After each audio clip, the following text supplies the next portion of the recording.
How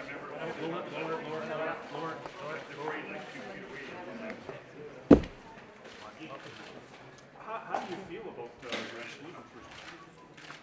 your exclusion from the caucus?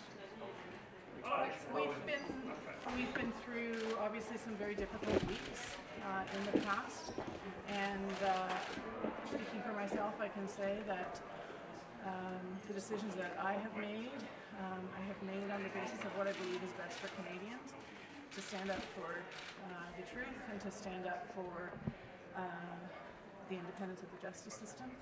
It's very unfortunate that it's come to this, but we have to make difficult choices in politics, and we aren't always in control of all of the things that will happen to yourself when you're in politics, but you have to be able to hold your head high and look at yourself in the mirror at the end of the day and say that the choices that you made were the best ones under the circumstances. And how do I feel? Well, I tried to express, and Twitter being what it is doesn't have many characters. Similarly to Jane, I came here to be a member of Parliament. I still am a member of Parliament, a proud one of Vancouver Granville, to represent Canadians, to bring forward issues that are really important to me, issues, and I think all of us share, issues around climate change, issues around the criminal justice system, around Indigenous reconciliation, and most importantly around doing politics differently and ensuring that every person's voice counts. So I am, to put it lightly, disappointed. And I would say that if you stand up for what you believe is right and you hold strong to your principles, the truth and principles must always come first, and that's what I did, and that's what I'll continue to do. The Prime Minister seemed to make the firing offence. I mean, in his speech he referred explicitly to the lack of trust, and he explicitly referred, he called it unconscionable to record the clerk of the Privy Council, and that seemed to be among many of your colleagues as well, what they considered the straw that broke the camel's back. Well, I think that, well, first of all, trust is a two-way street, and talking about unconscionable, I think it is, and I can talk about the tape in a minute, it's unconscionable to tread over the independence of the prosecutor. It is unconscionable not to uphold the rule of law, and I have always maintained that stance. I think it is very alarming that people are focusing on the actual recording of a tape as opposed to the contents of the tape. The contents of the tape, in my view, and in the view of many people that have reached out, speak for itself. I said and explained in my submission why I did that. What I'll say, I recorded that tape. There's nothing illegal about it, and I said in any other circumstance it would be inappropriate. I was protecting myself. I knew that something very dangerous and wrong was going to happen, and that my job was at risk. So, Madame Philpott, just before we go back to Ms. Philpott, can you just address, you just said in your remarks there that it was unconscionable for the Prime Minister to, I think you said, apply pressure to you and to not uphold the rule of law. But in your remarks at the committee, you said it was lawful what they did, their actions. You didn't make the point that it was unlawful or that you viewed it as a breach of anything in law. Could you tell us if you still believe that? Well, I mean, my comments about the word unconscionable wasn't directed necessarily at the Prime Minister. It's a general statement around the necessity to uphold the rule of law and the independence of the prosecutor. It's fundamental in our democracy in order to do that, in order to make decisions around pieces of public policy, to have a foundation upon which those decisions are made, is how those decisions will be sustainable. In terms of the commentary and discussion that I had in committee around SNC, and in terms of my time as the Minister of Justice and the Attorney General, obviously, and I know there's disagreements around this, those things provided me the opportunity to speak at the committee. The Order in Council provided me the opportunity to speak at the committee and to the ethics committee. As well. I just want to respond as well to, if you don't mind, to your question, Tonda, in terms of the bar being whether something broke a law or not. When the people of Markham Stouffville elected me to come to Canada, of course they expected that we would uphold the rule of law, but they also expected that I would go beyond that, that I would be ethical, that I would uphold the very structures by which our democracy is built. And one of the pieces of those structures is that the justice system is independent of partisanship, it's independent of the executive and legislative branch of how our country is put together, and that I also wouldn't support a crossing of ethical boundaries. So to say that it's good enough if something hasn't broken a law is a very, very low bar to hold. And I would hope that all politicians would say that we would also not cross ethical boundaries. Dans tout ce dossier-là, où vous êtes content de comment ça s'est passé, est-ce que vous avez des regrets aujourd'hui? Je n'ai pas de regrets. J'ai pas de regrets.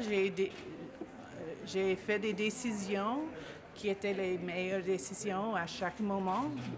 De temps en temps, on n'a pas beaucoup de temps pour faire une décision, mais quand ils ont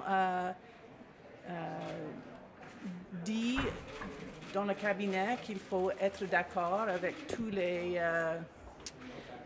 communications, je ne pouvais pas venir avec vous et dire que je suis d'accord avec tout ce que le gouvernement a décidé. Et ça, c'est le principe de Cabinet Solidarity que je ne pouvais pas continuer. Sur le féminisme de M. Trudeau, sur le féminisme. Question in English. I mean, that opens that a lot of Canadians are asking themselves, you went to bat for someone which wasn't your file. Nobody else went to bat for it, and you paid the ultimate price just as your colleague Jody Wilson-Raybould had. So how do you explain going to bat for that when other people didn't? Why was it you took up that fight? I don't see it as going to bat necessarily. What happened was that after this story became known in the public and it was clear that there had been attempts to persuade the former Attorney General to intervene in a criminal trial, and the communications of the government were to deny that that took place, I could not come out here in good conscience and deny it because I believed what the former Attorney General said.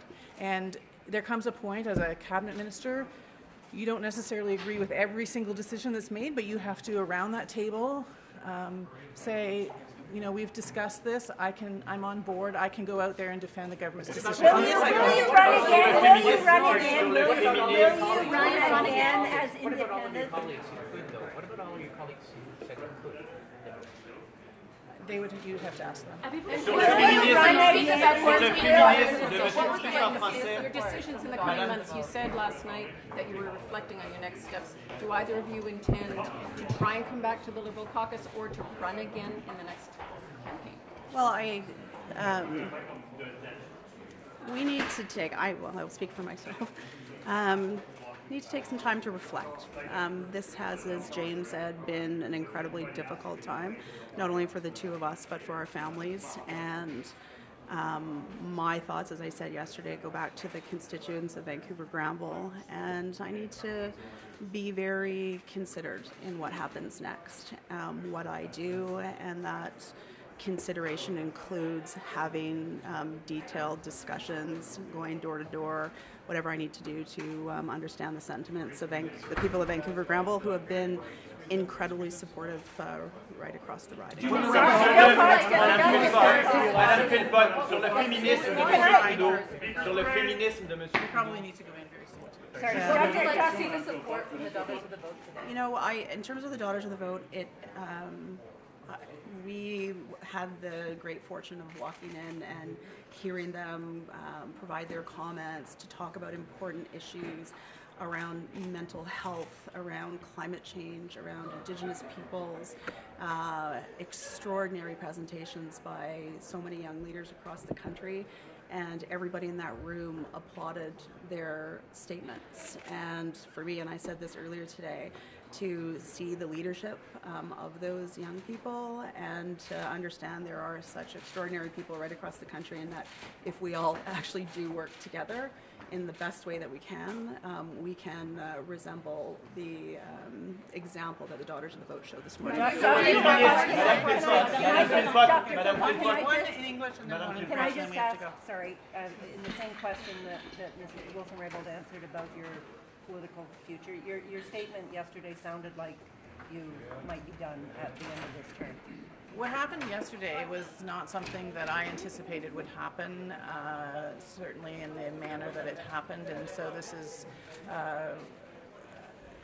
pretty early on in terms of deciding what the next steps will be. Like my colleague has said, I have a responsibility to the people of Markham-Stouffville, to my family, to hear from them in terms of their views.